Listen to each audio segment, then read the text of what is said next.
พวกเธอพักผ่อนพักใจปีใหม่มื้อที่สองเป็นการพักผ่อนที่อิ่มหนำสำราญขนาดตื่นมาก็9 โมง9ใจลูกแต่ก็ขอสารภาพ9 โมงนี่ก็ยังพอได้ลุกเธอดอกนะนอนกิ้งนอนเกือกอยู่บอนพอเป็นพิธีแล้วจึงลุกมากวดเวียกกวดงานก่อนที่ว่าจะลุกไปเฮ็ดอันอื่นอันใดเมื่อวานนี้กันก็พาจุเจ้าออกไปเปิดหูเปิดตาไปเลาะชมบ้านชมเมืองเขามื้อนี้พักผ่อนมื้อที่2กันก็ขอนอนอยู่ห้องแบบซิวๆจากซิวหรือบ่ซิวบุเวียกท่วมหัว อันมามื้อพักผ่อนนี่ก็บ่ได้ว่าสิอุ่นใจอุ่นหยังดอกได้พักเพราะเป็นพิธีได้พักผ่อนในน้ำซื่อๆในหัวนี้บ่ให้ว่าเลยคิดหาแต่เรื่องบทเรียนแล้วปีใหม่นี่โอ้โหงานงอกเลยเจ้ามื้อทำอิฐมื้อที่2ของปีนี้ซิวได้ซิวเลยเจอข่อยอาทิตย์หน้าพวกเจ้าบ่ได้เห็นข่อยในร่างนี้ดอก เว้ามาแล้วเศร้าก็เกี่ยมตัวไปทำในสิ่งที่เรารักกันจากที่ลุกขึ้นมานี่สาวนี่อันดับแรกแล้วก็ลุกไปล้างหน้าสวยตาอาบน้ำดีดักก่อลุกมาก็มาเติมบูทคอลลาเจนเอาบ่แม่น กินวิตามินกินอาหารเสริมเพราะให้ว่าร่างกายเฮาแม่นกระปี้กระเป๋าเอาบ่แม่นละคนละอาหารเสริมมันอันนี้ที่ค่อยกินกับน้ำทรงวิตามินซื่อๆอายุก็เข้าเลข2กลางๆแล้วหั่นนะอันนี้แหละมันจำเป็นก็อาการแต่ละอาการที่บ่เคยพบเคยพบมันมาเมื่ออย่างหน่อยก็ขอได้กันได้ต้านมันไว้ก่อนซะจับนั่นจับนี่มาจุกมาจิกแป๊บๆเดี๋ยวก็ฮอด11 โมงอันนี้แหละค่ะว่าเวลาน่ะบ่เคยท่าไผก็คือคนนั้นหั่นล่ะเอาบ่แม่น จากมื้อนี้แล้วว่าถึกโตใดเอาแต่ว่าสิเข้าเอาแต่ว่าสิปวงทุกคนกินข้าวนำกันกินข้าวปิ้งซีนแห้งนี่ก็ฝากมาแต่ละเอามาปิ้งใส่หม้ออบแล้วว่าแข็งเอาเทเอาว่ามาเจอซีนแข็งก็บ่ทอค่อย1ข้าวมื้อนี้อันจักว่าแม่นยังข้าวนี่ค่อยก็คือว่าล้างแท้ล้างว่าอย่างมันก็คือว่าโอบบ่เบิดจักกินไปกินมาก็ปานว่าลิ้นของจำปาเอ้ยฟ้ากินแล้วเข้าก็ยังพันได้ลงท้องพอบาดปลายไปวอร์มห่างกายบูดข่อยสิให้พวกเจ้าได้เห็นนำกันว่าการใช้ชีวิตการเป็นอยู่ของข่อยอยู่ปกตินี่มันเป็นแบบใด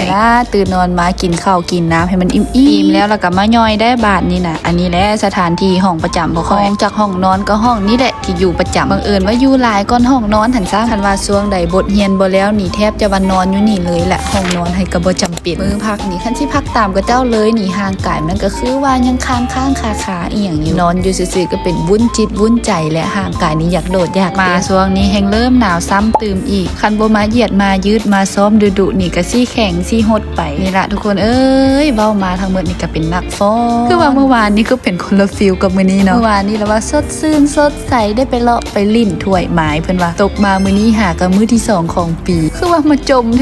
มาให้พวกเจ้าฟังพวกเจ้าจะเฝ้ารำคาญข่อยเด้อแต่ละมื้อขึ้นมาอยู่ห้องนี้ส่วนหลายก็เป็นการขึ้นมาคิดบทเรียนภาษาที่สันเฮียนนี่สันเฮียนเป็นครูฟ้อนสิ่งที่สันเฮ็ดหลักๆก็คือคิดแล้วก็คิดไปเรื่อยๆตั้งแต่สันเริ่มเข้าเฮียนมาตั้งแต่ต้นภาคจนฮอดปลายภาคสันได้คิดบทเรียนแทบจะทุกมื้อเลยมื้อนี้คิดได้บทหนึ่งมื้อต่อมาอาจารย์เสี่ยวอีกบทได้แล้วบทหนึ่งยากได้อีกตอนมันคิดออกก็ใครดอกมื้อหนึ่งได้ตั้ง 3-4 บทฟาดตอนมันคิดบ่ออกนี่นะอาทิตย์หนึ่งบทหนึ่งมันก็บ่ได้เบ้ามาแล้วก็เหลือใจ แล้วพวกเธอก็จะงงกันเป็นบอว่าที่สันเบ้าว่าสันคือแท้คือว่าคืออีหยังสันเฮ็ดอีหยังสันชิมาโซให้เบิ่งมาสันเฮ็ดหยังเด้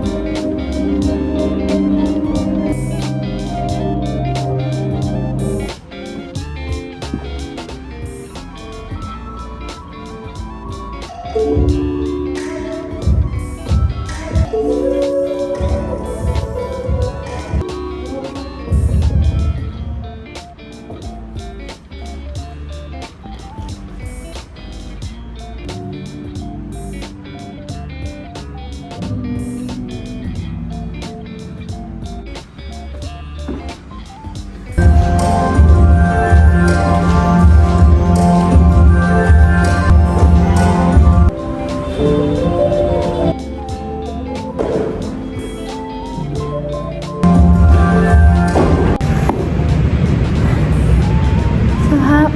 บดแสนแดงบดโอ้แดงเลยนักฟ้อนมันง่ายสมผมสำหรับใครที่เบิ่งผ่านมาแล้วก็ยังบ่เข้าใจว่าสันนั้นเฮ็ดหยังอยู่ สันบ่ได้เต้นกังฟอกกังฟูเด้อแต่สันกำลังเต้นทันสมัยจ้าวิชาหนึ่งศาสตร์ฟ้อนหนึ่งที่กระเจ้านำใช้ในเวียดนามกันก็บ่ได้มีแต่เวียดนามดอกแต่ว่าทั่วโลกส่วนหลายเพิ่นก็สิใช้วิชานี้ศาสตร์ฟ้อนนี้กันเบิดเลยสันมาเฮียนนี่สันก็มาเฮียนเป็นครูเอาไปนำใช้เก็บเกี่ยวประสบการณ์ทั้งหมดเอาไปซิดสอนอยู่บ้านเฮาและที่สันโซให้พวกเธอเบิ่งเมื่อกี้นี้ก็เป็นทฤษฎีที่สันต้องกำแน่นนี่แหละชีวิตมื้อที่2ในปีใหม่ของสันสันก็คิดว่าสันน่าจะวนลูปอยู่นี่ประมาณอีกทิศปลาย2ทิศเลยกว่าจะฮอดมื้อสิงฝากพวกเธอเป็นกำลังใจให้สันเด้อเจอกันใหม่มื้อต่อไปนะจ๊ะหากทุกคนเด้อจุ๊บถ้าพวกเธอรักสันก็ให้พวกเธอกดไลค์กดแชร์เป็นกำลังใจให้สันด้วยนะจ๊ะจุ๊บบ๊ายบาย